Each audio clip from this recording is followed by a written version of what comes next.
Hello everyone, কেমন আছো তোমরা সবাই? আশা করছি সবাই খুব ভালো আছো। তো আবারও চলে আসলাম নতুন একটা ভ্লগ। আগের ভ্লগে তোমরা দেখলেই যে আমরা রুমে এসেছিলাম, তারপর খাওয়া দাওয়া করে এখন বিকেল হয়ে গিয়ে দেখতেই পাচ্ছ আমি রেডি হয়ে পড়েছি। তোমাদের যেমনটা বলেছিলাম বিকেলে কোথাও ঘুরতে গেলে তোমাদের সাথে অবশ্যই শেয়ার করব।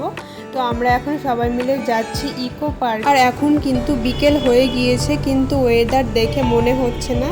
আর এই যে দেখো আকাশ আর তোমাদের দাদা ভাই, আর আমাদের সবাইকে কেমন লাগছে অবশ্যই কমেন্ট করে জানিও। তো আমরা চলে এসেছি স্টেশনে আর ট্রেনের জন্য ওয়েট করছি।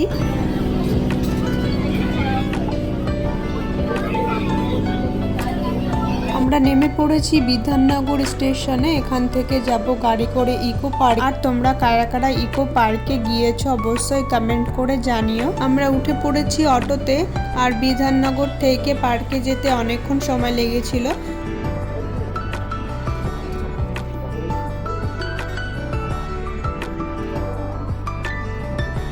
তো আমরা চলে এসেছি পার্কে, আর এখন যাব টিকিট কাটবো। এখন দেখতেই পাচ্ছ প্রায় সন্ধে হয়ে গিয়েছে, আমাদের আসতে অনেকটা লেট হয়ে গেল। আমরা ভাবতেই পারিনি বিধাননগর থেকে পার্কে আসতে এত সময় লেগে যাবে। তো যাই হোক, চলো পার্কটা ঘুরে দেখি আর তোমাদেরকে ঘুরে দেখাই।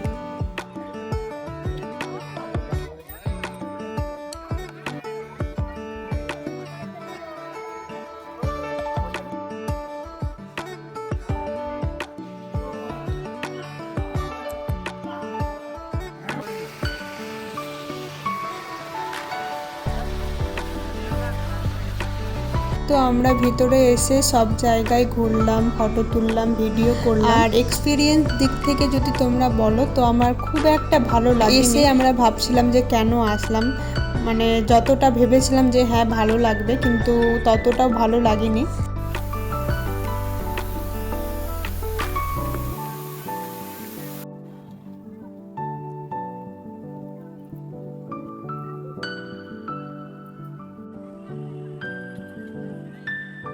তো আমাদের ঘোরা কমপ্লিট, এখন যাব রুমে। আর কলকাতাতে না প্রচুর গরম, মানে কি বলবো, গরম তো সব জায়গায়, কিন্তু ওখানে দ্বিগুণ মনে হচ্ছিল, এতটা গরম লাগছে। আসার সময় কোনো গাড়ি পাচ্ছিলাম না, অনেকক্ষণ বসেছিলাম, তারপরে ক্যাব বুক করে এখন যাচ্ছি স্টেশনে।